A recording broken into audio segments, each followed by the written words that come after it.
Hello everyone, Karen Glasser here, and welcome to this episode of Connecting People, Changing Lives. I'm here with my cohort and co-host, Nancy Ferrari. Good morning, Nancy. Good morning, Karen. It's so good to be back. Didn't have a show last week because I was in Georgia. So I've still got Georgia on my mind, but good to be back in California and good to be back with all of you viewers out there because we've got a great show for you today. And I'm trying to think how Cindy, I'm going to say it Mazzaferro because I'm married to an Italian, came across our paths, but she really is a very fascinating woman and very accomplished, wonderful credentials. She really, I'm not even going to look at my notes here because with the work that she does, her goal is to, at the end of the day, that you want to be happy. You want to feel peace in your life. And how she uses those modalities to do that for you. So, Cindy, welcome to Connecting People, Changing Lives. And before we go on to talking about some of the topics, please share a little bit more about yourself. And because I could have gone through your credentials, but I'm going to let you tell your story and your journey, your path, and what led you to where you are today. Thank you very much, and thanks, Karen and Nancy. I'm so excited about being here on your show. It's fabulous, and you reach such a wonderful audience, and I'm so excited to be here and to speak with your group. I actually was a physical therapist for many years, over 25, 30 years, and also did ergonomics, which is just a fancy word about reducing stress. And typically, ergonomics is done within the industrial setting or the office setting. And we've often bought ergonomic chairs or we've bought ergonomic tools. We're all familiar with that word. But what it really means is reducing stress. And so I taught people all my life, whether it was in physical therapy or whether it was in the industrial world, in injury reduction and in rehabilitation. And one of the things I started to realize was that you cannot take the emotion out of the figure, out of the computation, as well as the past. What our past has been is now also who we are. And often our past actually implicates and really dictates how we live in the present moment. And so I started to realize in a much more spiritual way and through actual tangible results that you needed to address these aspects to really find and to help the person heal and to be successful and happy in their life. I love that. I totally love that. And we've kind of titled this show, How Do You Know If You Need a Coach? And so I'd like to just kind of like start this conversation by saying, well, what is a coach? What would be your definition of a coach? A coach is someone that you can, first of all, share anything, which is not being critiqued, judged. It's a team. It's an actual team where you have a relationship, you have a responsibility to each other and accountability. It's a person that you can feel open and honest to share information and to really be able to come up with terms as to what is causing the problems. What areas can you heal on, both energetically, both from the past and from the present, that are holding you and these blocks that you are existing in. So would you say that everyone can use a coach? I mean, absolutely, everyone. Even coaches use coaches. Yes. Famous, who have all the money in the world that they possibly could use, are often very unhappy. So having the monetary success is not what brings happiness into one's life. And I actually have a coach myself. So we all benefit from a coach. Right. Yes, absolutely. We talk about back in our day when we were younger, we had friends. We had our best friend that we could confide in. And sometimes I use that analogy. You know how when you really trust someone and then unfortunately sometimes you're betrayed with that trust. But that's the beauty of having a coach and that they give you that permission to share what it is, and we talked a lot about that, from your past, and there's no blame, shame, guilt, or towards what happened, but it's how we process things as an adult. Right. So if we could do it like a checklist right now, how would somebody know that they need a coach? There are life coaches, there are success coaches, there are business coaches, there are parenting coach. I mean, there's all different kinds of coaches. I think we will all agree. So how does somebody know? Is there a checklist? Like, if you're feeling this, you probably should be working with a coach. What would be on your list, Cindy? What would be a checklist? That's a great question, Karen. And I think, first of all, you already know if you have any dissatisfaction in your life, that is already a number one thing that something needs to change. You want to change. You may be unhappy. You may feel blocked or stuck.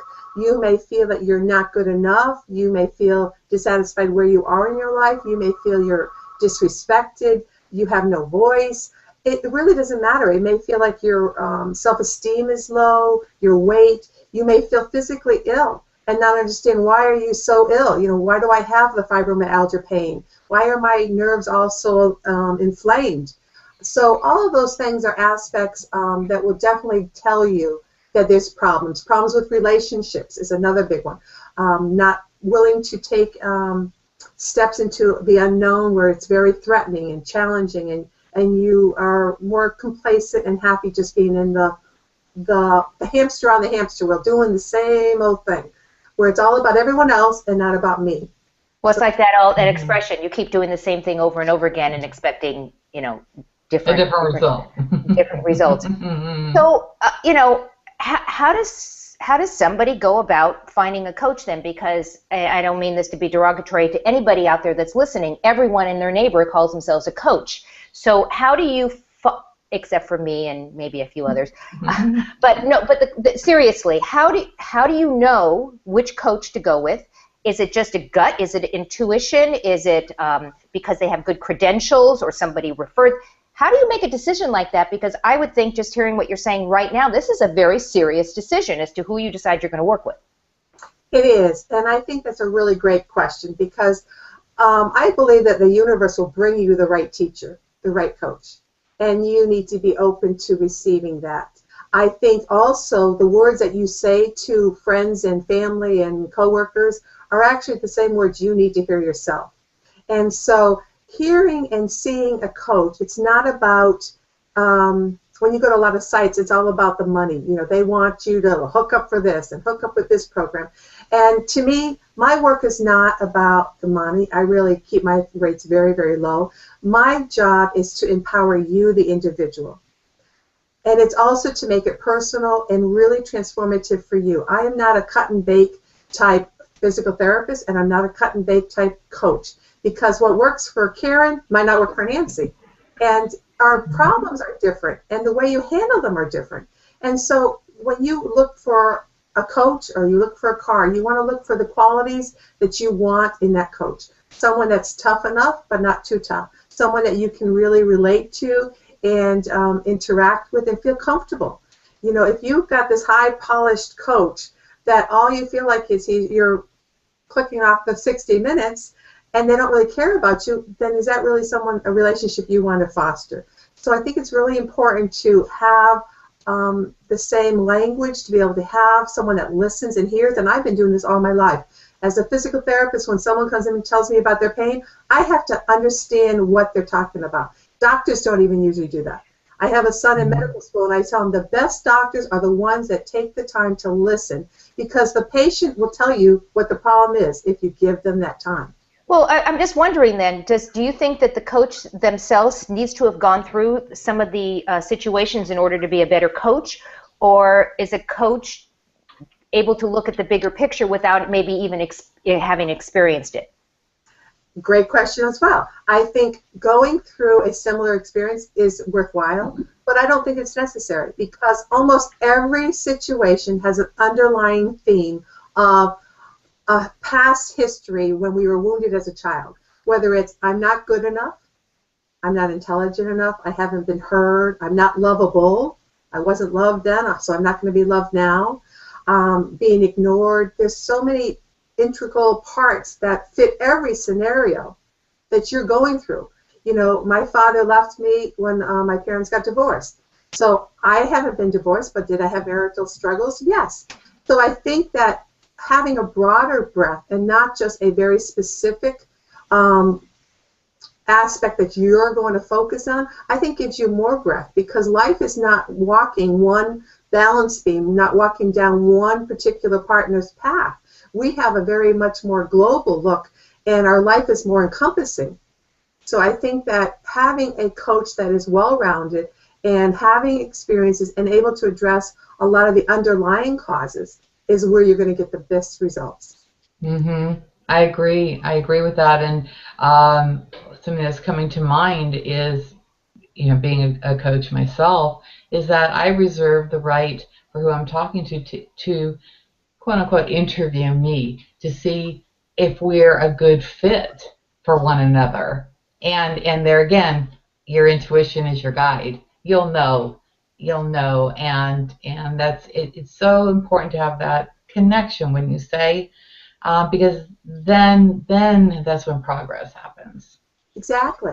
And no progress will be made no matter what coach you have. You could have $100,000 coach that you pay for a day. If you're not willing to put the time and effort into it, the changes have to occur because you want to take the steps to make them occur. And I can show you multiple ways to affect the emotional component and the mental component, because it's the mental component that you start with that actually creates the emotional weight and pain that you hold within yourself, and actually changes the chemistry within your body and produces actually physical ailments. Mm-hmm. Wouldn't you say so many people, they just want to be heard? They're so, what you're talking about, relationships, and if there was a block when they were young, and they're just holding back, and you feel that they can feel that tightness in their throat, and everyone deserves to share that, and that's a big part of the release. And I wanted to share with the audience too that to encourage people to get to know you on Facebook, because you had a video on there that I loved it. You gave a very practical approach to EFT, and that was the word I was talking about. And the fact that you're a physical therapist, I want to share a really quick story. Last year I had knee surgery, so I was in physical therapy for a good 9 months, and I said to her, when is this going to unlock? And she said, we've got to activate the muscles to the brain so it knows how to move again. And I thought, wow, so where else am I not activated, or where else are maybe my clients not activated in their lives? They've gone dormant. And it's amazing how people, and like you said, the universe will bring these people to your life. Right. When you're ready. Exactly. So let me just go on with that whole concept that you just brought up, which was awesome, Nancy, is that if your mind creates the reaction to the event, the emotional response, or the belief you take on, or the behavior you take on, then it is your mind that then can reverse it. So let me just say it like this. If you're a 5-year-old, and I encourage, before I tell you an example, let me ask each of your audience, just take a moment and close your eyes and think about a 5-year-old, 3-year-old experience that you happened to you, okay, from mother, dad, primarily one of them, and you take on this understanding, okay? Some event happened.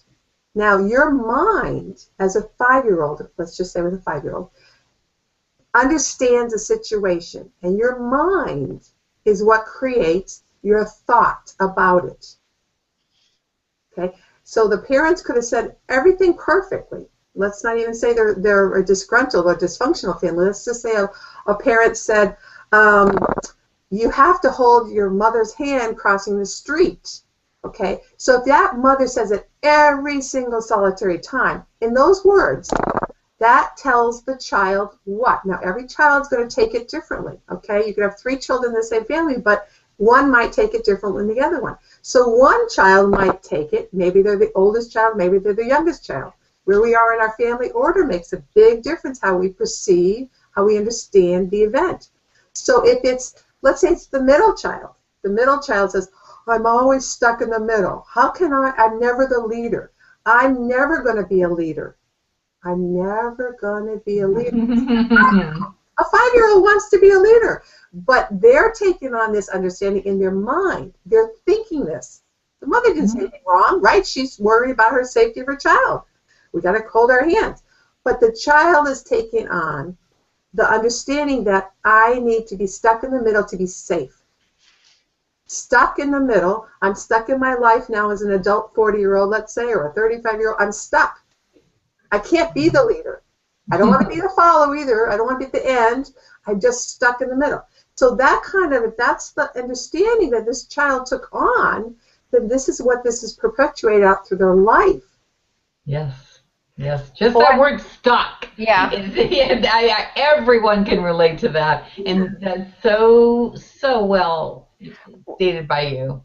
So well, and before the show, we were talking about a situation that as a young, I wasn't 5, I was a little bit older, but I was the oldest in my family, and I was not allowed to ride my bicycle across the street. And Cindy, you asked me a really interesting question. Well, you know, how do you think that made you feel, and all that? Where did that come from? And it's interesting because when you asked me that question, I was trying to think. Well, I don't really remember that far back. I'm freaking old, but I do remember thinking, you know, how unfair this was, because you know, it was a bicycle, for God's sake. It was, and I would do it anyways. I mean, I acted out. I always acted out. I wanted to do it anyways, and I did it. And I'm wondering how that played what place that played in my growing up eventually to become this, you know, control freak, and I did it anyways kind of thing. So I want to just stop you there because, see, again, a really good coach listens. Remember I said that was really important? Now, how many of you picked up on 2 words that Karen said that were very pivotal and that I would follow up with her on her coaching part? And one was, and I just lost it, one was she's rebellious. Okay? So she may feel that she needs to be rebellious in all her life. Okay, and there was another word you said, and I lost it. Control freak? No, control freak. I'm trying not to write notes because I'm looking at the camera, but the words that you say, though, are really important because they become the trigger words that then you can, I know what it was, unfair. That it was unfair. So that you might be a person that says, it's so unfair that I didn't get that job. It's so unfair that, you know, that guy left me again. The word that you used was, it's unfair. I can't ride my stupid bike across the street. But the word that you used was unfair. That's the emotional feeling word that you took on. Now, when I also talked to you off camera, Karen, you said, but now mentally, I don't think that way. So see, your mental thoughts created the unfair and the rebellious activity, the behavior, the belief. You may have lived so many years, and somewhere in your transformational process, you've now taken your mind and saying, okay, I'm not going to let this unfairness happen to me, continuing to happen to me in my lifetime. But it's a conscious mental thought process that is going to initiate the movement, the change that you want to happen in your life. And often there's an emotional component that needs to be released because they become trapped within you. So it's not just the mental component, and that's why so many coaches are not giving you the long-lasting results, because they don't deal with the emotional component that's trapped within you. And as a Reiki master and an energy worker, I actually work on that level as well. Wow. Yes. Oh, yeah. And that, yeah, did I tell you that, Karen, that I'm also attuned in Reiki? And that, and at first it was, whoa, what is this? But when I understood that, you know, like, as I look at myself, if something's out of balance, then you know, if your thoughts are out of balance, you're not going to think straight. If you're energetically out of balance, you're going to be kind of all over the place, scattered. So it's sort of bringing it back together. And you also, you know, I know you have more modalities that you use, but they're so valuable. And so for our viewers, within your website, do you share your techniques that you use within sessions? And I do use some there, and also there's a lot of little video clips, as you mentioned, Nancy, on my Facebook page. I also do monthly healing activations that are free, and you can sign up them on the Facebook page, which is it's Facebook, The Power Within, and then my name, Cynthia Mazzaferro. So come join the Power Within family and learn a lot about these really, there's simple things that you can do, like you said, Nancy. It's free. It's right there available to you, and I'll teach you and walk you through it. So I'm not all about trying to create tons of money. That's not my sole purpose. That's not my work that I know I'm meant to do in this world.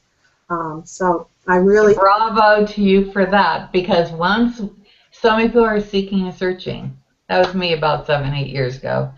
And now I know. And when you know that purpose, and that's what a coach is all about. I don't know what's the word I'm looking for. The people that came into my life to walk me through my journey to where I am today, they're gifts, truly gifts and treasures. And I'll always be indebted to them, and I'll always have a coach as well. Because as we evolve, then there's other things that to continue to bloom and grow. So that's what it's all about. We weren't We weren't put on this earth to be alone. No, and we're not perfect, and we'll never be perfect ever. Perfection never occurs. Embrace your imperfections. Right. All of them. All of them. The whole damn list. So let's talk now. Let's just kind of chunk this down now. The benefits of working with a coach. So if we were to now not just the checklist on how do we decide whether we need one now, let's talk about the benefits of coaching. So for our viewers, as they're starting to take some notes, I'm sure they've been scribbling notes the entire show. Let's just do a benefit list. When you go to a coach, you can expect to what? Number one, identify the trigger words, the emotional component, the part that's been perpetuating itself throughout your life. Very important, because that's the origin. And as a physical therapist, I use some of my keywords. The origin of a muscle. That's the origin of your problem. Okay? Then find how it's being inserted. A muscle has an insertion into the bone. How is it inserted into your life? And then what is the nerve? What is the trigger that you need to address to create actionable steps to make changes in your life? If you continue to do more of the same, you're going to get more of the same. It's when you take actionable steps that are around those soul lessons, I also call them, that when you have in these feelings of areas that you need to work on, those are where you as a spirit, as a soul, are trying to grow and evolve in this life. So it's not a detriment. It's not, oh, poor me, you're not a victim. It's about growing and learning. And when you take a child, what do they love to go to school? They love to play ball. They love to go ride the bikes. We love to learn. And we're afraid to learn anymore as we get older. We get stuck on that hamster wheel. We get stuck in complacency. And you don't need to be stuck anymore. And you can love yourself. And people don't think they should love themselves because it's egotistical. That's not true. Loving yourself allows you to love others. It's really, really important. So those are some benefits. So you have the origin, you have how it's been inserted into your life, that behavior, that belief, and then you come up with actionable steps. And then you're going to get the success that you want. And with success comes happiness, joy, better relationships, better communication, better understanding of your authentic self, who you are. Not who you want to be because others will like you because of that. That's a falsehood. You can't be happy if you become somebody that someone else wants you to be. Happy comes from within, finding your own space and peace. So I know that our listeners are eating this all up, and I am sure some of them would like to find out how they can get to know you a little better. Why don't we give them some information? I know you're giving us some free gifts today and some free resources, and for that we're very appreciative. So Cindy, let's let our viewers know where to go, and if you're listening and have nothing to write down with right now, all the notes will be down below in the run sheet. But in the meantime, let's tell everyone how to get to know you better and what some of these resources are that you're gifting people. Great. So we mentioned the Facebook page. Please feel free to go to Facebook. Again, The Power Within, Cynthia Mazzaferro. You can also go to my website, which is very rich in content. There's free videos there as well, and you can sign up for my free monthly activation. That website is www.cynthia, cindymazzaferro.com or cynthiamazzaferro.com or the Power Within Programs with an S.com. So all of them get you to the same site.